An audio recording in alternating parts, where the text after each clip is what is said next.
Hello, everyone, and welcome again to another Teacher Joseph podcast.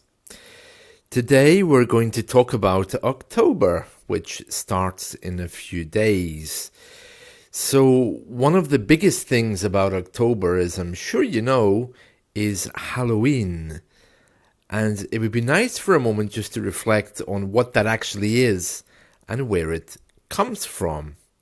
Well, first of all, let me tell you that Halloween is and was very popular in Scotland before Christianity came. It was actually a festival in its own right.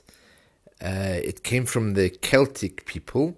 None of us really understand exactly what it was, but we know it was a big Celtic festival. And we also know that it was a day when the living and the dead could join and walk together. So it's very similar to the Day of the Dead in Mexico. It's a day when, or a night I should say, when you should leave things for your family. And the reason why they dress up as witches and ghosts is so that the ghosts don't know who the real people are, and the real people don't know who the ghosts are. So they won't scare each other.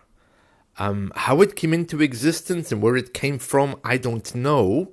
But I can tell you that Americans took it and turned it into a kids' party, which is why we see kids running around shouting trick or treats.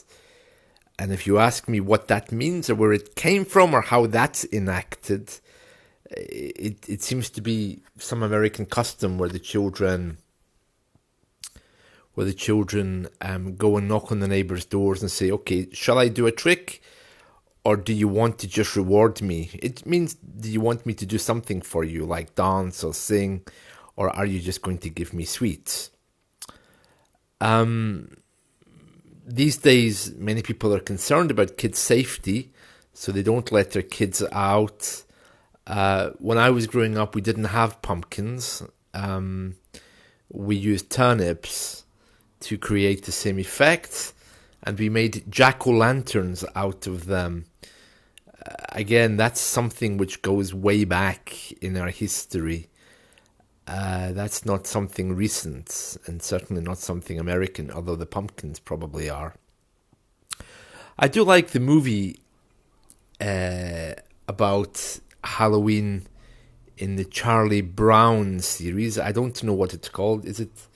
It's Halloween Charlie Brown, maybe? Or The Great Pumpkin Charlie Brown? It's very funny. If you like Charlie Brown, it's very funny. If you've never heard of Charlie Brown, in Spanish, I think he's called Carlito, and his dog Snoopy, then you should definitely watch him. Although I've noticed that he doesn't seem to have made it onto YouTube, as most things do. They made a remake of a film about him, didn't they, recently? But yeah, he's a very nice character to be practicing English with, so that's very good also. Yeah, very nice, very nice. So please do have a look at that.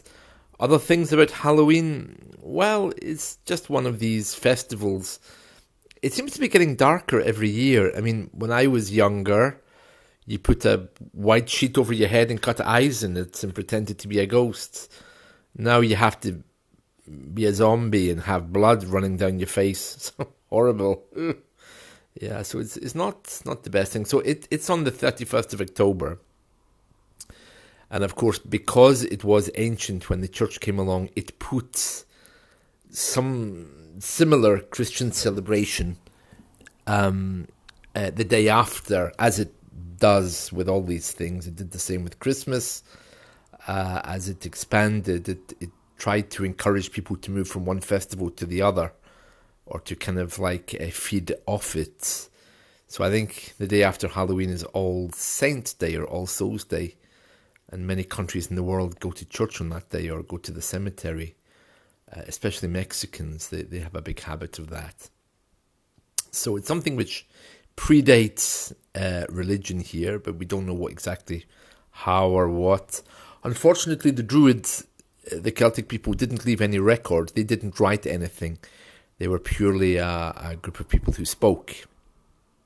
So we don't know anything about them, really, despite the fact that many people try to claim certain things about them.